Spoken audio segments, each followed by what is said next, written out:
Grupo Expansión. ¿Cuántas veces hemos escuchado la palabra inversión? Que punto dinero a trabajar, que está más seguro debajo del colchón, porque debajo del colchón pierde poder adquisitivo. Pero, ¿qué más sabemos? Si eres de los que ya tiene su dinero invertido, pues no tienes mayor problema. Pero si no lo has hecho, en este episodio te vamos a dar algunos consejos y una muy buena orientación para que puedas dar tus primeros pasos en el maravilloso mundo de las inversiones. Cuéntame de economía. La actualidad de la vida económica de México y el mundo sin tanto rollo. Cuéntame de economía.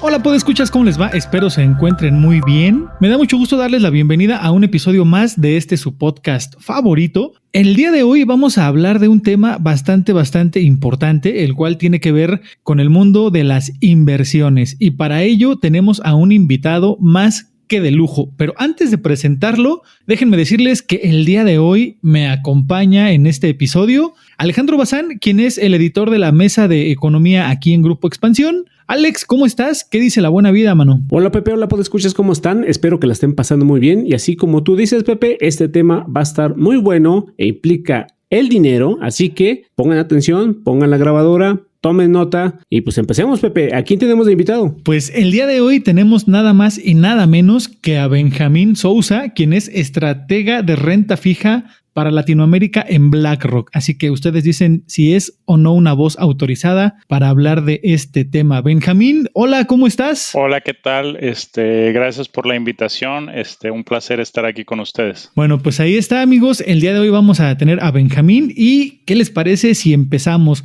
Y bueno, Benjamín, sabemos que hablando de inversiones hay un abanico enorme de opciones, pero ¿cómo ves si empezamos por lo básico? ¿Por qué no nos cuentas, nos explicas qué es una inversión? Sí, claro. Yo creo que siempre pensamos en esta idea muy compleja de lo que son las inversiones, pero al final del día puede ser algo súper sencillo, ¿no? O sea, pensamos en el ahorro simplemente como tenemos algo de dinero en una quincena o lo que sea y separamos una parte. Si separamos esa parte y la dejamos adentro de nuestras casas, abajo de nuestros colchones, ese dinero lo único que va a pasar es que va a perder capacidad de compra, ¿no? En la medida que hay inflación y otras cosas, no te va a alcanzar para lo mismo dentro de 1, 2, 3, 4, 5 años. Entonces, las inversiones es simplemente el agarrar este pequeño pedazo de ahorro que obtuvimos, ¿no? Del que estábamos platicando y ponerlo a trabajar. Eso es todo, ¿no? Esa es un poco la definición básica. Puede ser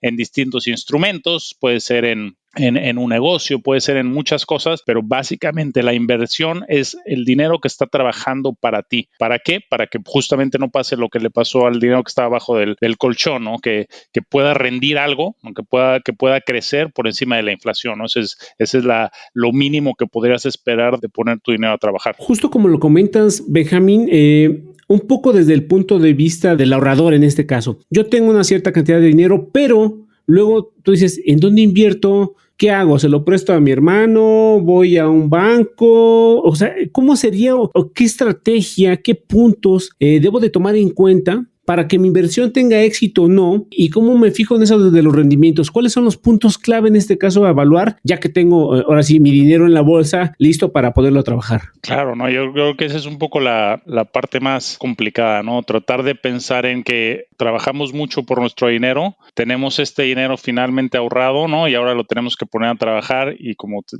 tú dices, ¿no? Ahora se lo presto a quién o en qué lo pongo a trabajar. O me lo gasto, ¿no? Porque luego ya ves que hay gente que dice, no, pues gástatelo, así, pero como no tengo las opciones para tomar la decisión correcta, ¿no?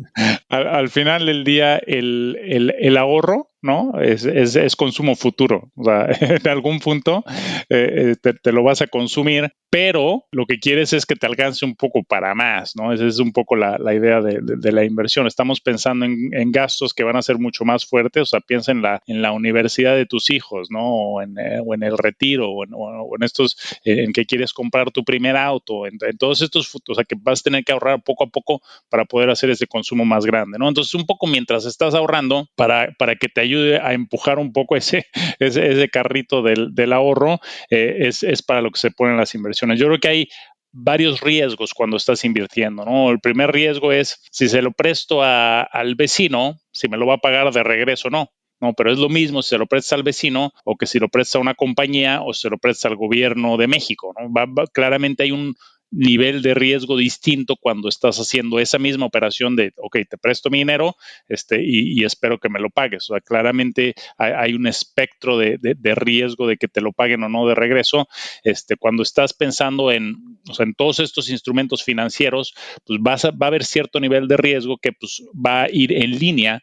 El nivel de riesgo que estás tomando cuando estás comprando una compañía, acciones de una compañía muy pequeña que apenas está empezando a salir a bolsa, pero que de repente se convierte en Google, pues obviamente había riesgo de que no funcionara el negocio, pero eventualmente pues fue una decisión muy, muy acertada. Entonces yo creo que al final del día es simplemente evaluar las opciones. Ahora, ¿qué es lo que pasa? Cuando tú eres un experto en analizar inversiones, pues obviamente te puedes poner a analizar cada una de estas opciones y determinar qué es lo que te ofrece el mejor rendimiento futuro posible, ¿no? Cuando tú eres un doctor o cuando esa no es tu área de especialidad, pues un poco lo que se recomienda pues es acercarse a los expertos, ¿no? A la gente que se dedica a eso, y hay instrumentos que hacen un poco eso por ti, ¿no? O sea, tú puedes comprar un portafolio que alguien ya lo está administrando, lo está manejando, lo está invirtiendo en diferentes acciones o en diferentes bonos, y te hace mucho de ese trabajo de qué tengo que escoger específicamente para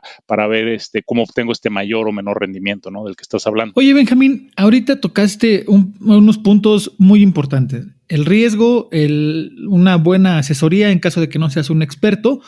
Pero tú, ¿qué nos recomiendas a todos aquellos que en la vida hemos puesto nuestro dinero a trabajar en esto de las inversiones?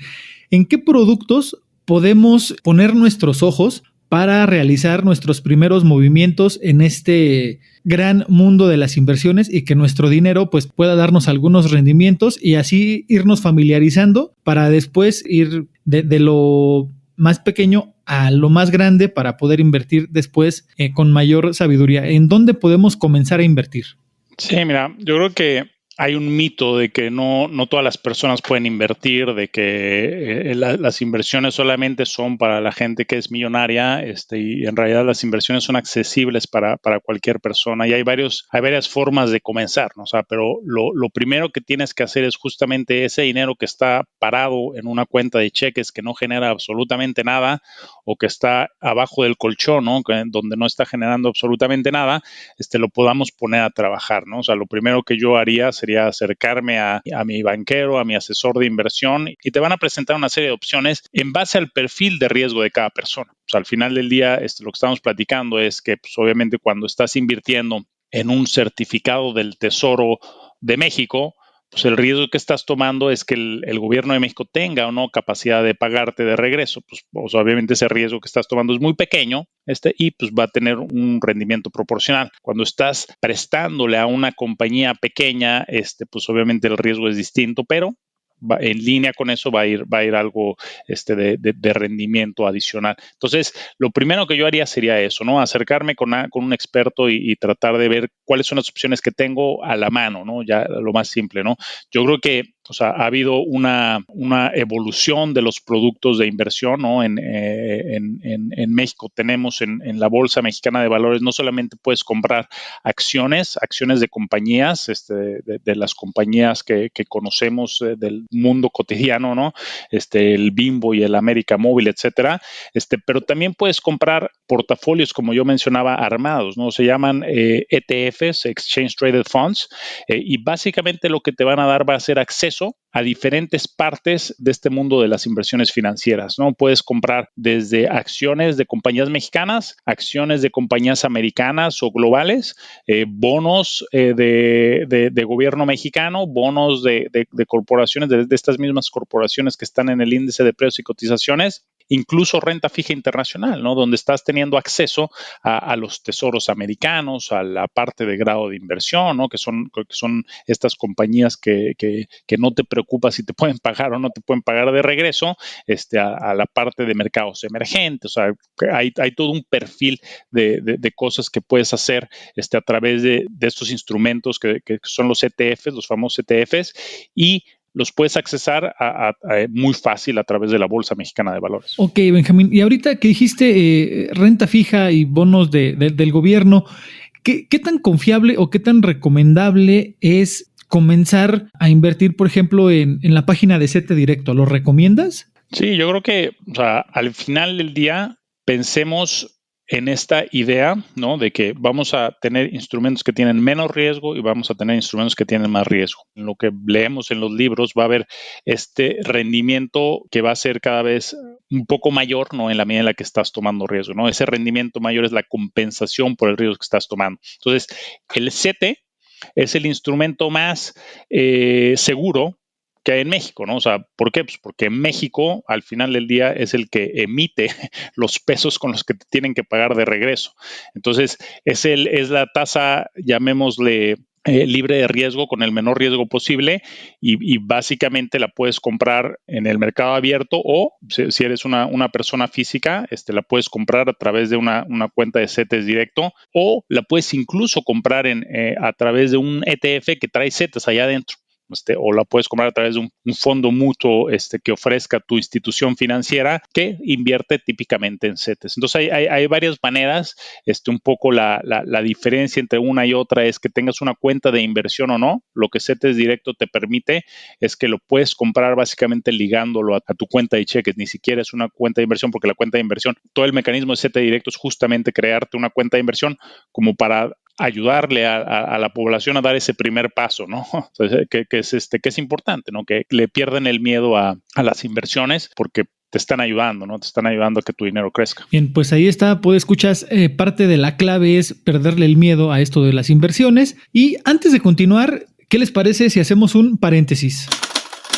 Paréntesis. Series, documentales, libros, películas, música, videos, exposiciones, foros y mucho más, pero siempre de economía. El Museo Interactivo de Economía alberga la nueva exposición temporal 2020, crónica de una pandemia, del fotógrafo mexicano Santiago Arau, quien con su lente registró distintas caras y espacios de la Ciudad de México durante la emergencia sanitaria por COVID-19 y comunica el impacto social y económico de estos tiempos. Santiago Arau es un fotógrafo y cineasta nacido en la Ciudad de México en 1980. A lo largo de más de 20 años de trayectoria, ha documentado eventos de distinta índole, al igual que ha retratado la vida en lugares como la Ciudad de México, África, los Juegos Olímpicos y Mundiales Deportivos. Durante la contingencia sanitaria, capturó escuelas, estadios y sitios icónicos de nuestra ciudad en completa soledad, y además capturó y dio visibilidad a los rostros de cientos de mexicanos cuyos oficios y profesiones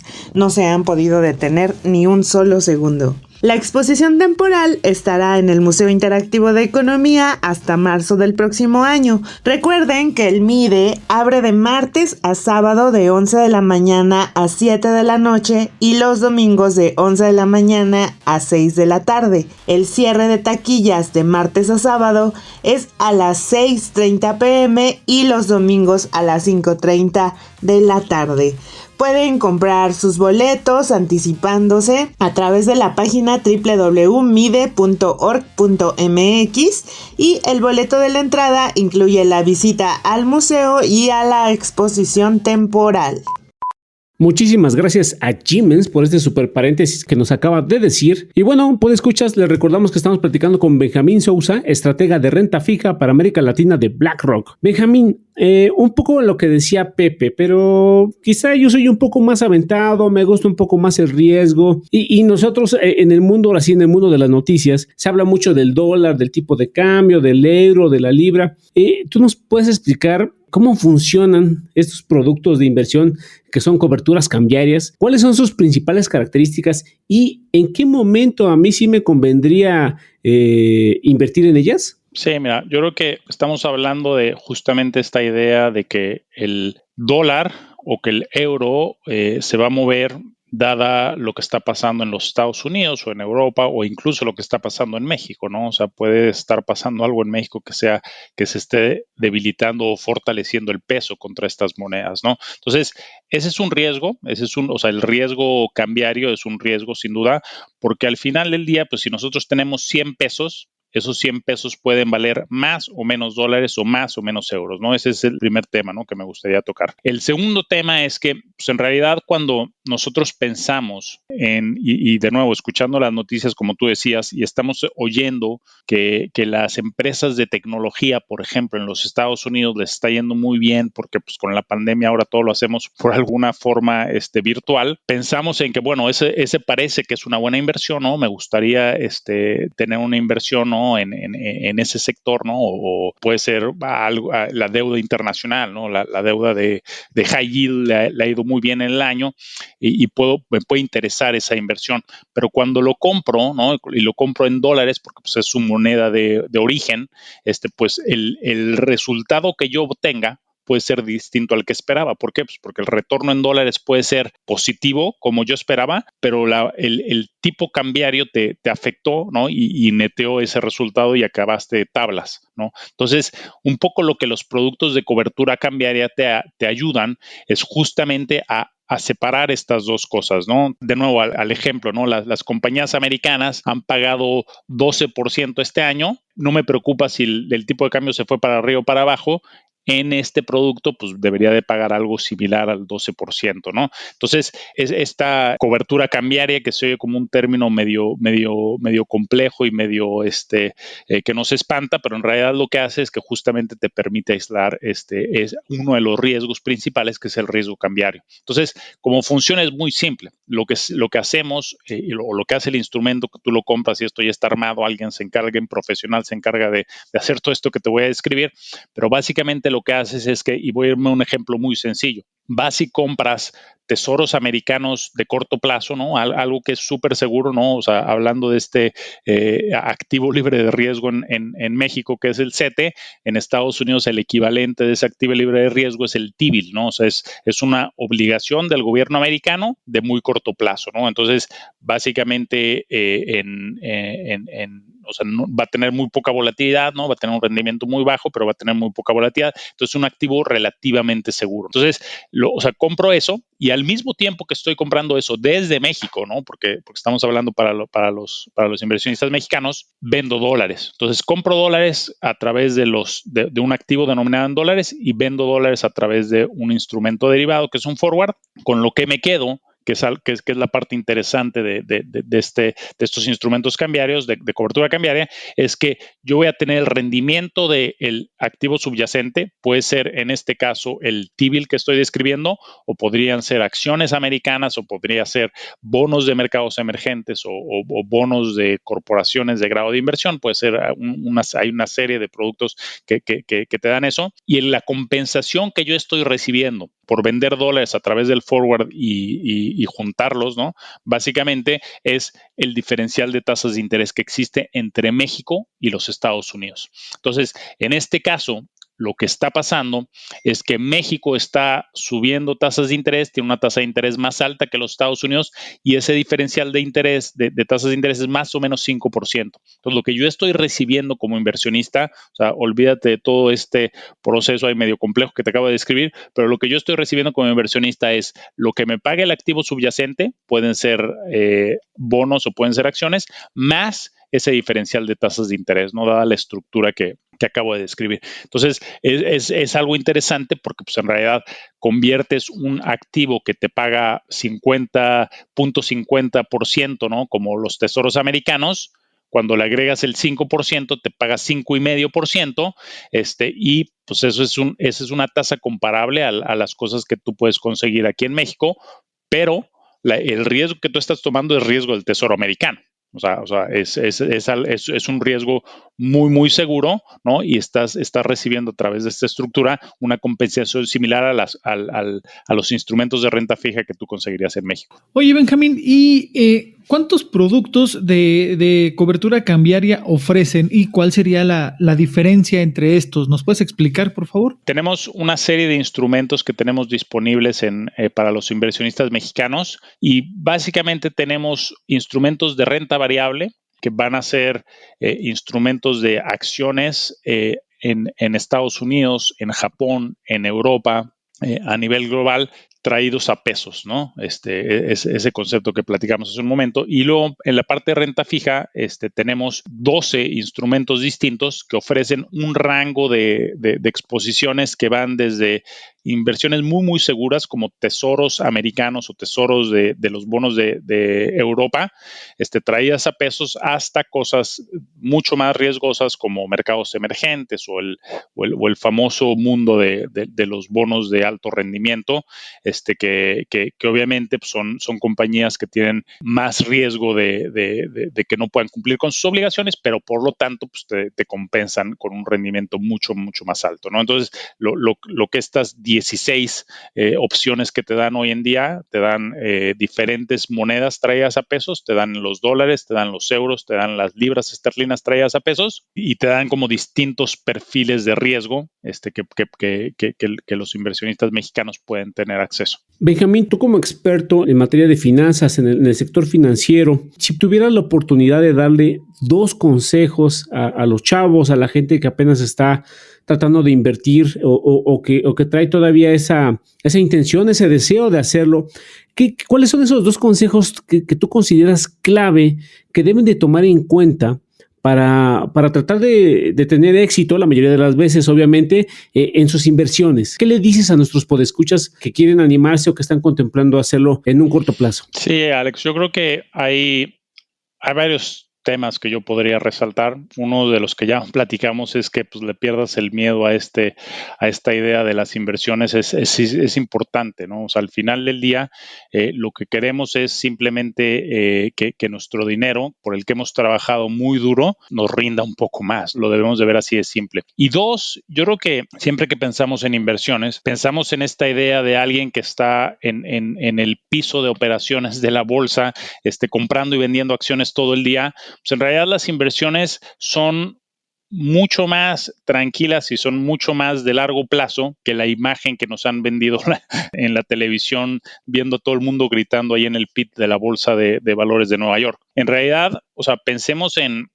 este índice que habíamos platicado hace un momento del S&P 500, ¿no? Que son las 500 compañías más grandes de Estados Unidos. Se cambia ese índice una vez al año. El S&P, ¿no? Que es el dueño de ese índice. Es el Standard & Poor's 500, ¿no? Exactamente, el Standard & Poor's decide cuáles son las 500 compañías más grandes. O sea, las compañías crecen, se reducen, el precio de las acciones sube, baja, pero no lo están cambiando todos los días. Todos los días podrías hacer el cálculo y comprar y vender y estar actuando todo el día como estos famosos traders que están ahí en el piso. Pero en realidad, o sea, como es un instrumento, o sea, como la idea del S&P 500 es que sea un instrumento para inversiones de largo plazo, solamente se cambia una vez al año. O sea, una vez al año alguien decide, bueno, o sea, vamos a contarles, vamos a ver dónde están, ¿no? Y vamos a ver cuáles son las 500 y las que estaban abajo, y probablemente saquemos algunas porque las de abajo crecieron lo suficiente como para entrar, ¿no? Y desplazaron a unas cuantas más. Pero, o sea, el juego de las inversiones es un juego de paciencia. O sea, nadie se va a hacer rico de la noche a la mañana invirtiendo en instrumentos financieros, o no debería de pasar eso, ¿no? O sea, el instrumento financiero te va a dar cierto rendimiento que va a valer la pena en el muy largo plazo. En el largo plazo, el promedio de rendimiento de la Bolsa Mexicana de Valores es 10%.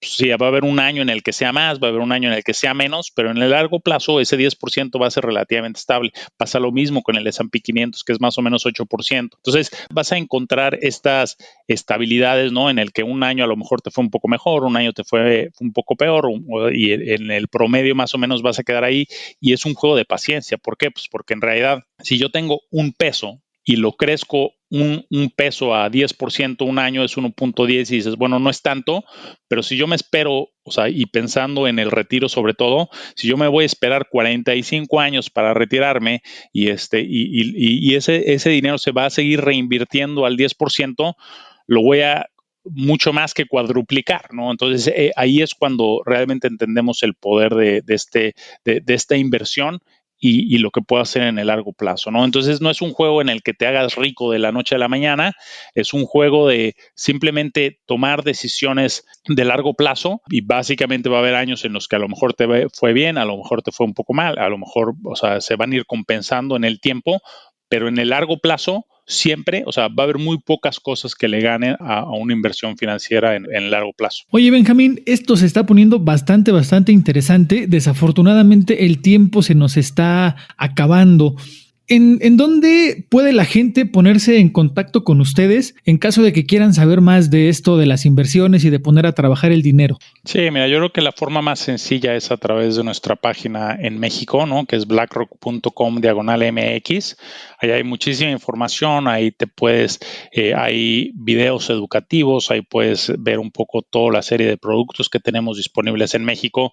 Hay información para educación, para construcción de portafolios, para temas mucho más complejos dependiendo del interés de la gente, pero esa es la forma más sencilla. Hay un lugar donde puedes decir contáctenos, etcétera. Y un pequeño paréntesis, pero BlackRock no es una operadora de bolsa. BlackRock crea productos de inversión, ¿no? Ese es un poco o sea, eso es lo que hacemos. Nosotros no abrimos cuentas en directo con la gente, entonces en realidad los productos de inversión los puedes comprar desde una cuenta de inversión de cualquier institución financiera en México, ¿no? Entonces tú la puedes comprar desde tu cuenta de inversión que ya existe, y también es otro lugar para preguntar sobre los productos BlackRock. Simplemente llamarle a tu asesor, llamarle a tu banquero para preguntarle sobre productos BlackRock, y ellos probablemente también tengan información para las cosas que son disponibles y que ellos probablemente también conozcan a profundidad. Pues bien, escuchas, ahí estuvo Benjamín Sousa, estratega de renta fija para Latinoamérica de BlackRock. Benjamín, muchas gracias por esta explicación, por este tiempo, y pues espero en futuras ocasiones vuelvas aquí a Cuéntame de Economía para seguir hablando de estos interesantes temas. Muchas gracias, Pepe. Muchas gracias, Alex, por la invitación, y sin duda me encantaría regresar a este foro y hablar con tus escuchas. Muchísimas gracias a ti, Benjamín. Y bueno, chicos, ya saben, nada de tenerle miedo o algo, simplemente es de que le piensen bien, y con este podcast, créanme que tienen bastante información útil para poner a trabajar su dinero. Y les queremos recordar que si tienen alguna pregunta en economía, en finanzas, pues pueden escribirnos con el hashtag Cuéntame tus dudas, y aquí Pepe, Luz, Jimens o yo nos vamos a dedicar a buscar a los expertos para que la respondan. Y en esta ocasión, Dainzú se encargó de responder la siguiente pregunta. Cuéntame tus dudas. Tú preguntas, nosotros te contestamos. Hola amigos, podescuchas, hoy en Cuéntame tus dudas, Fabián Mujica, @FabiánMujica97 en Twitter, nos pregunta: ¿los bancos tienen la obligación de notificar al SAT los depósitos menores a 15,000 pesos mensuales? De acuerdo al Código Fiscal Federal, los bancos no tienen la obligación de notificar al SAT los depósitos menores a 15,000 pesos mensuales. Pero la Miscelánea Fiscal 2022, que recién fue aprobada por el Congreso, refiere que a partir del siguiente año los bancos notificarán al SAT los depósitos en efectivo mayores a los 15,000 pesos mensuales. Repito, son 15,000 pesos en efectivo que se depositen a las cuentas bancarias de los contribuyentes. Los bancos ya estaban obligados previamente a hacer estas notificaciones y entregaban un reporte cada año al SAT, pero ahora con estos cambios que aplican a partir del próximo año, este informe deberá ser entregado por los bancos cada mes al Servicio de Administración Tributaria. Y bueno, podescuchas, este podcast ha llegado a su fin, podéis ir en paz. Hasta la próxima. Cuéntame de Economía, un podcast de Grupo Expansión.